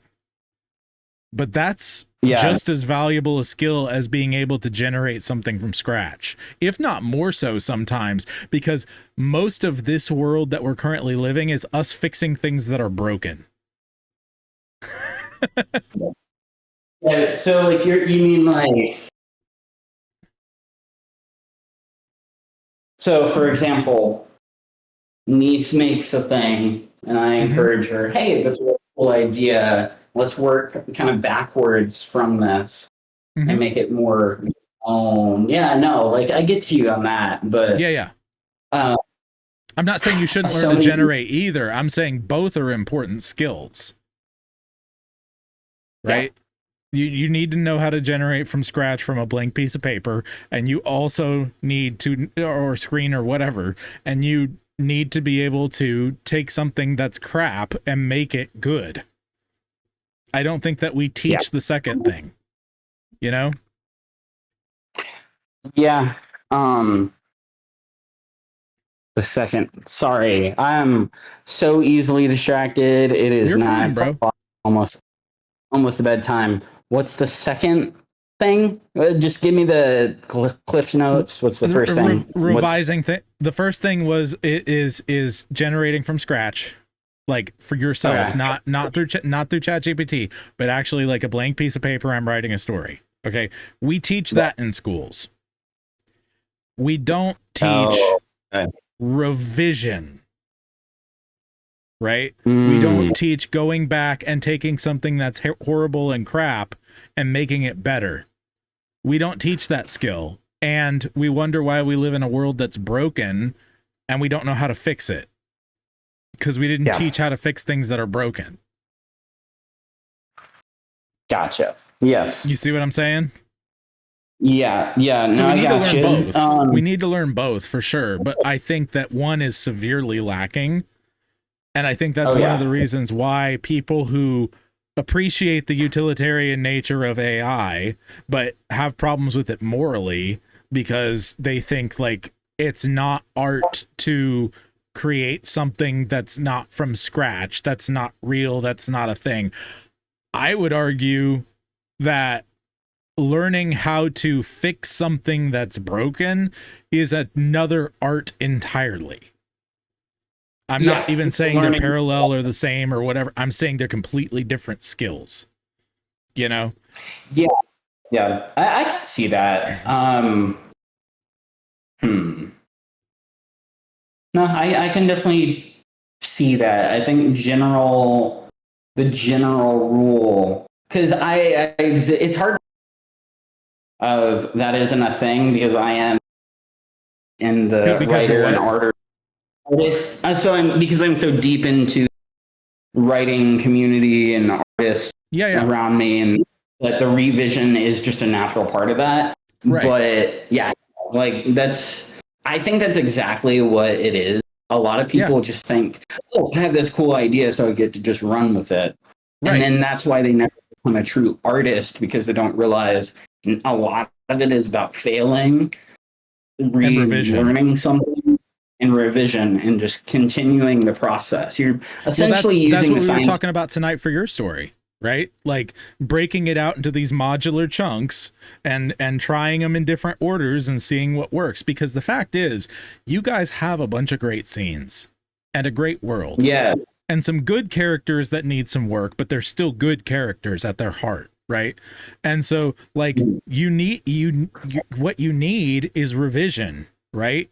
It's figuring out what pieces go where and thinking on the mechanical level. And that's not something that is people think of as artistic, because we've come out of the Romance period and the Renaissance and everything that says it's all self-expression. It's all what I make up from my own head. It's all tied to my personal being and my personal experience.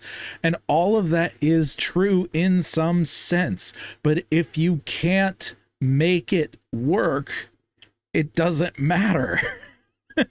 You know? Yeah. Yeah, no, that's kind of what I was trying to explain to my brother, like my older brother. Mm-hmm. We don't the artist, the separation between the artist and the mechanic, the average mechanic, is this understanding of what it takes to make art is the mess and cleaning that up and showing that and bringing order out of the chaos, like and it's something that so many people just don't see the magic of, like whenever they see it, but then they don't know what that is that we are doing. It's the secret sauce. Like, and I'm not saying AI is the only tool for revision or something crazy like that, or even it's the best tool for revision, but I am saying that it's a better tool for revision than it is for generation. Yeah, I think if anything, it shows you that most people are not artists, don't think the way that we do about these things. It just made it bigger. Right. It just made it bigger. Like most everybody, the average person, and it's funny, my pastor even kind of started acknowledging just a few months ago. I think just more people are consciously aware that like, oh yeah, I don't really have an artist right now. I'm not interested in being an artist because XYZ, right? And that's fine. You don't have to be interested in that. I do think that you have to be interested in beauty, though. Right, yeah, for sure. But no, it's just funny. It's funny. I've noticed like in my personal life, the juxtaposition I've seen between like my pastor and my brother, my older brother. He uses ChatGPT for most everything. And the last few times I asked my sister-in-law for advice on a story, because she has so many kids, she's worked with midwives and all of that. So I was like, you're going to have a really unique perspective. She immediately responded with like a ChatGPT thing. Like I could tell it was ChatGPT, and I was like, oh, okay. I get it. Like you got like kids crawling over you and you want to say something, but you could just do a phone call. Yeah. You know, but there's that. My brother, he wants like the immediate, like the McDonald's cheeseburger form of a story. Like we were coming up with some storytelling thing, and I'm trying to explain to him. That's a good start because like, you get it on paper, but you got to revise. Right. You know. Right. Yeah. No, it's just interesting. There's this either. Yeah. It's Are you just familiar with the blend. Sherman Brothers? That sounds familiar. They did 90% of everything before 1980 for Disney music. So like Winnie the Pooh, Mary Poppins, you know, all the way back to not all the way back to Snow White and Pinocchio, but basically everything from Mary Poppins to about 1980. So like Jungle Book and Aristocats and, you know, all those Disney animated movies, 101 Dalmatians, you know, all those movies. Animated, live action, they did everything. And they were hired by Walt. They were a pair of brothers who their dad was a jingle writer in New York. And if I remember correctly, and they went out and started doing jingles on their own. And they were only successful when they started to come together, and their dad had to point them to that, because one of them would sit there and bang on a piano over and over and over, just making up words, just trying to figure it out over and over and over and over. And he'd never get anywhere, and he'd just burn out, and he'd occasionally put out something, make a little money, but didn't do well. The other one would sit there and think about it and think about it and think about it and think about it and never do anything about it.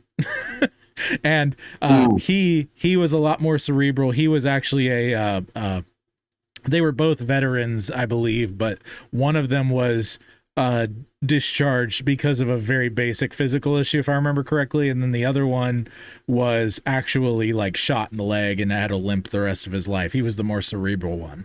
And so basically when they came together, the one would pound out on the keyboard, and he was a little more supercalifragilisticexpialidocious, right?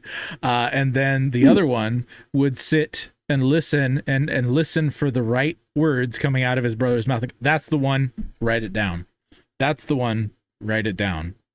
And he was a lot more feed the birds, right? He was more like the really sweeping, beautiful, intense music that was dramatic and had a very serious nature to it, whereas his brother was a lot more of the fun, crazy, happy thing. And they could both do both of those, but that was just generally their personalities. One was a lot more serious and a lot more subdued, and the other one was very energetic and in your face and and so that was their dynamic. And unfortunately they had a big falling out years later and didn't see each other a whole lot toward the end of their lives and whatnot. I think both of them have passed away now.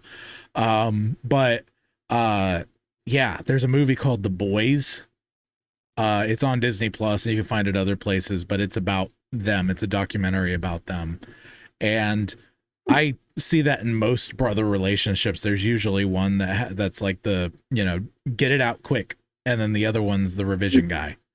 And it depends on who that is. It's not always the same, and sometimes there's a different load of, you know, different pieces of that switched around. But I think that this is why we need to be doing artistic communities. This is why we need to be doing what we're doing right now, in order to have iron sharpen iron and to encourage each other, because we can't do it alone, you know?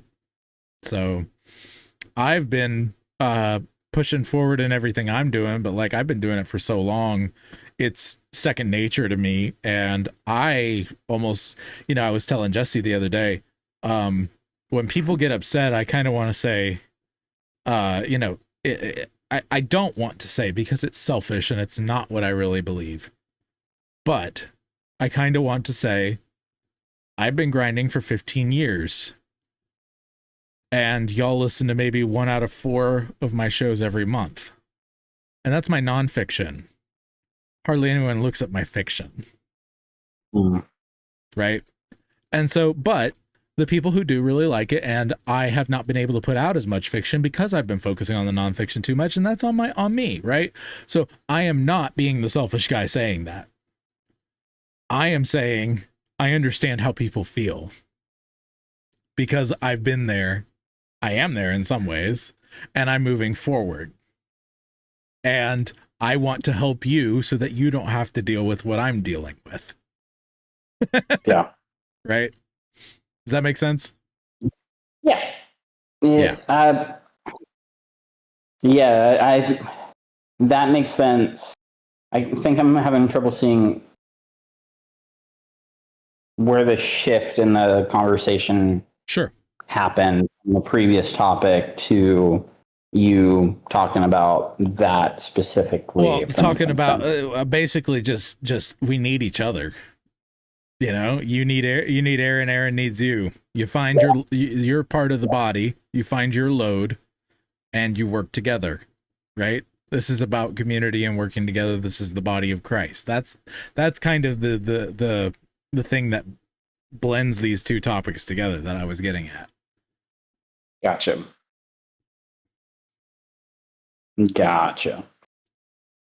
Yeah. No, I was just Chat GPT, I think, has been it's a magnifier for where people are currently at, and it's deceptive in giving them this false sense of confidence that whatever idea they have is a good idea. Right. And that's what I think I was getting at. So it's just interesting to see this juxtaposition in my life between these people who have a low view of art. And I'm not saying like everyone who has a low view of art uses Chat GPT or whatnot, right. But I think those with a lower value of it, a lower like sense of what beauty in that sense looks like, tend to gravitate towards it because it's easier and it's immediate. Yes, if they're interested in art at all, right? Then there are the people who are just not interested in art, and they're not as into ChatGPT either, usually because of they want to deal with something with their hands 90% of the time, right? It's less cerebral, right? So that's where my pastor's at on that end of the spectrum, and it's so funny because you just to see it's so. Like, I need to get my pastor and my brother in this. I've told them I need to get you guys like debating like union or something, and then have you as part of like sideshow.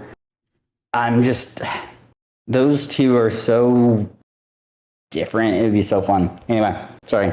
No, but you're like I think that there's a difference between a high view of art and an overly high view of art too. And I think that our overly high view of art says there's a way that things should be based on my understanding of how art exists. Let's put it that way. Not just how it's made, but how it exists. And I arbitrarily make the rules for it.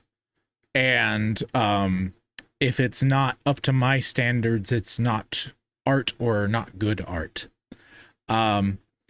I think that the other end of that spectrum is saying art can be anything, and we have fringe festivals where people are lighting firecrackers with their farts, you know, or whatever. They consider that art, right? Like that's the other end of that spectrum. And I want to sit here and I go, what does God say? What does the Bible say is art? What does God look at as art? And I look to the tabernacle. I look to his narrative that he created. I look to the way that he had the various writers of scripture craft their narratives. And I sit here and I go, okay, that, and the poetry, good gracious, the poetry. And I say, that is beauty. I look at Song of Solomon, the entire book, and I say, that is beauty. That is art. That is what we should be striving for. Not in every case, because God has stories like the donkey talking, right? God has these humorous little, cartoonish moments too. And so there's a spectrum of things that we can have within that. Not saying everything has to be scripture 1-to-1, of course, but I think the general feel of what we get from scripture is a good spectrum from which we can decide what we're making. Right? And I think that spectrum is wider than most Christians are comfortable with, especially in the areas of violence and sex. But go ahead. No, definitely, yeah, you're good. No, I'm just seeing, as you were saying that, I definitely see all these practical examples of how that's playing out. Yeah, we get so. Yeah, no, it just rings true what you're saying. I'm just running through a bunch of anecdotal evidences and things of, that just rings true. Yeah. Because Christ is the truth, the way, and the life, we can ask the question, what would he think about this? About anything. And have some semblance of an answer if we know him well. And that's why it's so important to know him well. Just from a practical view for our own life. Obviously, there's more reasons than just that to love Jesus. Don't get me wrong. But to know him on an intimate level is to know the truth on an intimate level. And if we know the truth in the broad sense, we can ask the question, Jesus, what do you think about art? And we can look at his word and we can say, okay, it's a good story. God considered it a good story for Tamar to trick Judah. Right? Sexually. Yeah. In order to bring about the line of the Savior, because Judah was not taking marriage seriously. Right? There's stories like that we sit here and we clutch our pearls at in Western society, but Jesus says, nah, that's a good story. And there's stories that we're like, totally, we love that. And he's like, yeah, we told that one. What about this story? You know, like, I think that's what Jesus would be doing is, okay, you've got your basic hero's journey down. You've got those down. Now let's get to some of these others. That's the way I look at it, but go ahead. No, you're good. No, he's the storyteller. The act of storytelling is like just kind of following in his footsteps. The chief parabler. There's so much of this. I'm kind of ragging on my brother a little bit, my older brother, but I told him what Aaron and I were working on, and he just it didn't click with him. It didn't register. And he made this wild claim, and he said this about Star Wars. He was saying, oh, you don't have to have Luke Skywalker to be the story of Star Wars. And it's like, that's the story of Star Wars. The story. You can have other parts of the world have their own individual stories, but the story of Star Wars is Luke. Yes. So, yeah, I understand both sides of that, but yeah. Yeah, but it is Luke. Luke and Anakin. The story is Luke and Anakin. Yeah. Oh, goodness. I'm losing track of where that connected with what you said last. Jesus is the truth, all of that. He's the one who decides what stories are good, that sort of a thing. Yeah. Because as we were talking about our understanding perspective on story, it became very clear that the emphasis he placed, what he called story, was essentially just like systematic theology.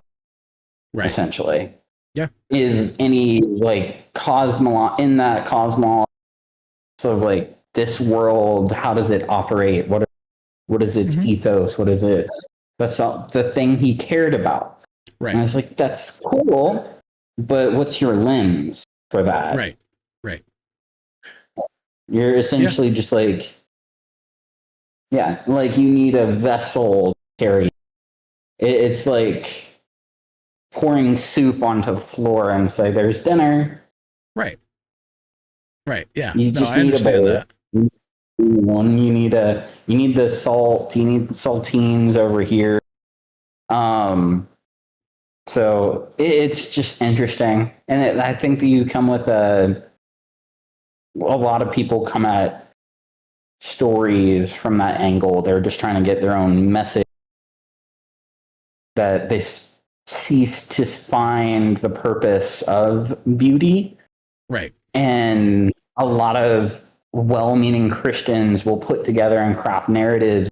This is why I got in trouble in youth group. Like, I actually got sent into the other room while they were watching God's Not Dead.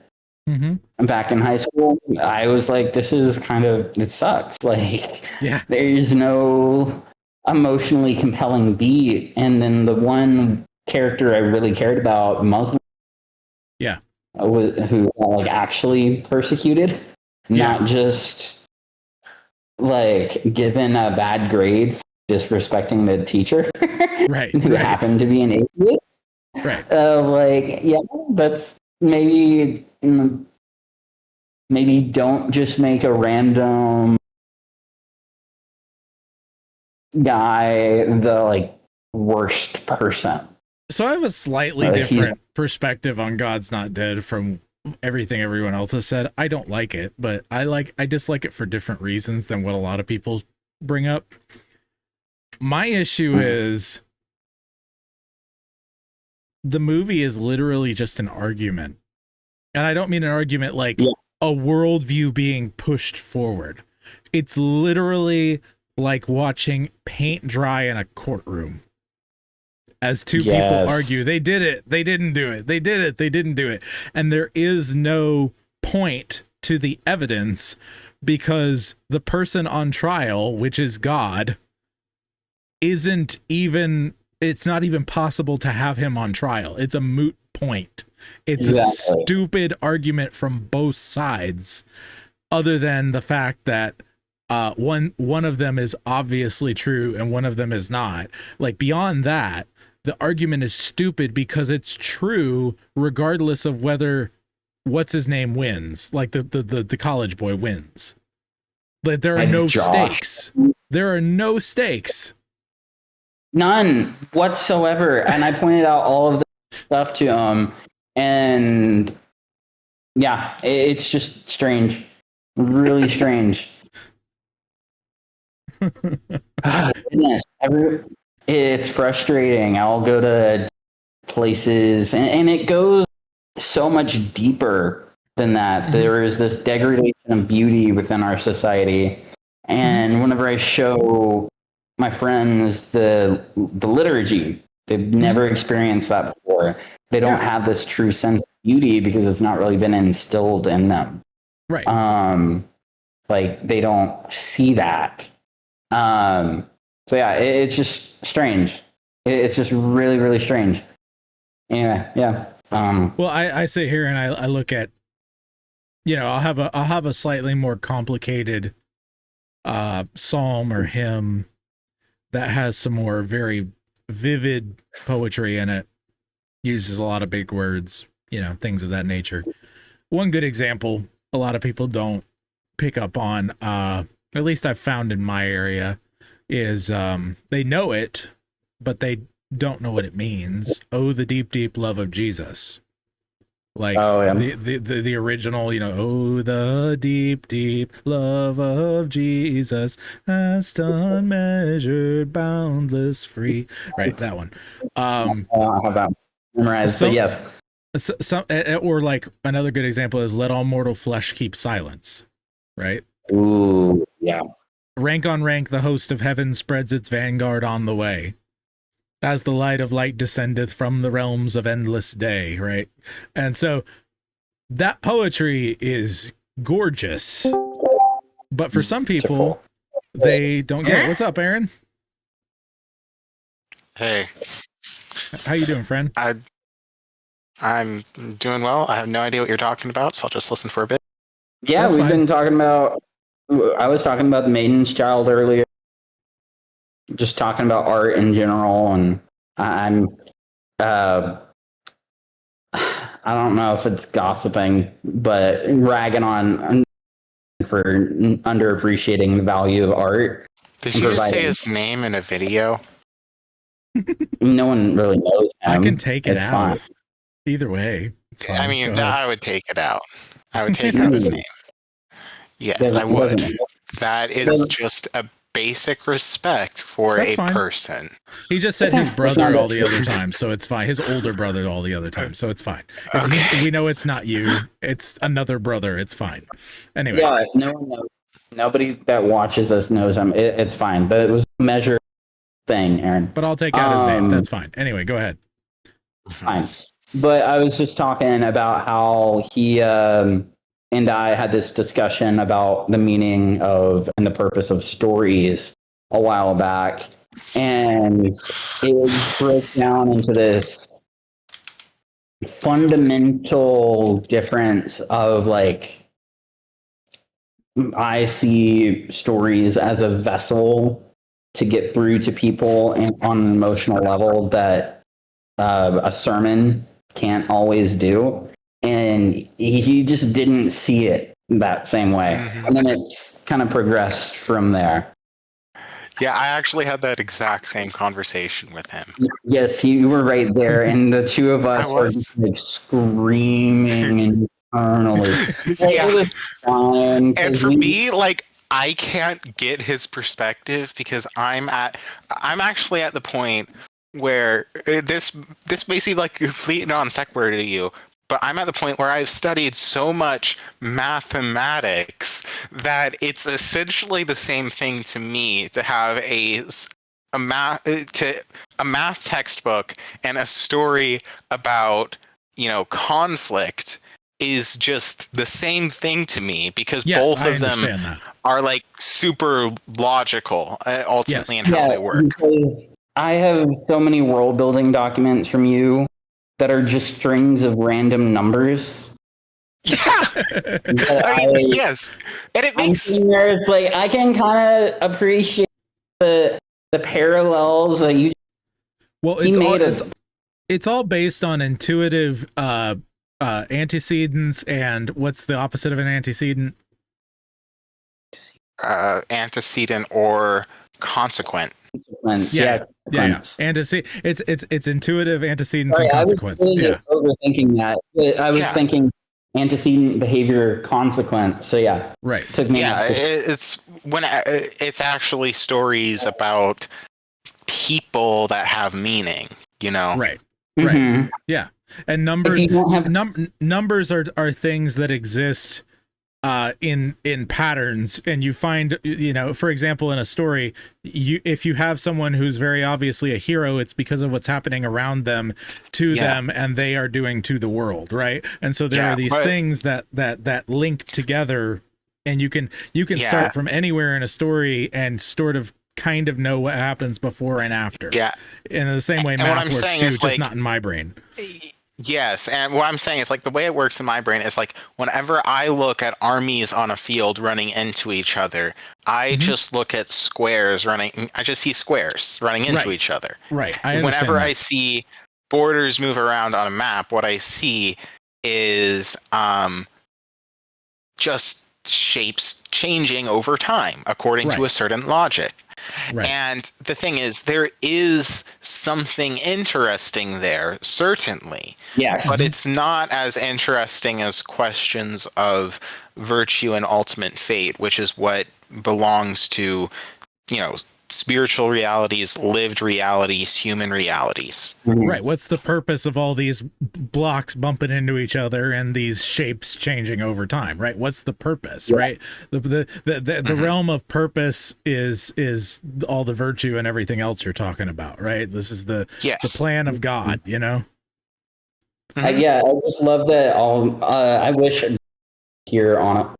I said his name again. You wish that he was here. It's okay. I got another one. It's all good.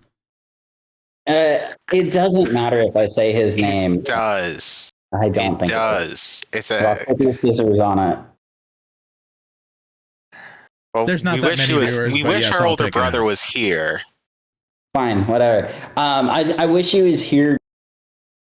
Anytime we're all together, this really unique perspective of his. I would say, just because he's got 10 years on you, Aaron, that he does know. He does know what? Generally speaking, theology. Yeah. So he's got theology. Then you have Aaron, who's big on like general academia, and his own kind of stuff. And then I'm the one that's like, okay, but like, can y'all talk in a way that actually makes sense? And I'm the guy who can put it into Southern. Anyway, I mean, I do need to go ahead and wrap this actual episode, and then if y'all want to talk a little bit more, I can. I can't go super long because I have a few things to do this evening, but I appreciate y'all for being here. Everybody be your family's bard. Do not turn to the right or to the left, and the Lord will be with you wherever you go. We'll see you next time in the trenches on Poets at War.